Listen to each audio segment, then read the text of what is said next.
ইস, আমাদের রাজপুত্রটা কি সুন্দর করে ঘুমাচ্ছে। এই যে বাবা, দেখো তো কে এসেছে।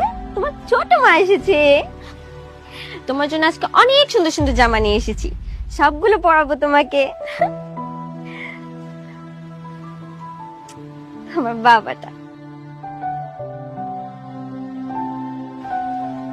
আপা, ওর জন্য কিছু জামা কাপড় নিয়ে এসেছি, দেখেন তো পছন্দ হয় কিনা।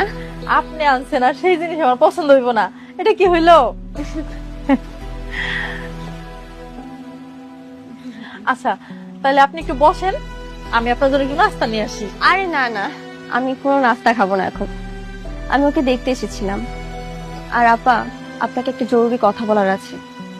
কি কথা? এই সন্তানের যে বাবা, সে খুব রেগে আছে।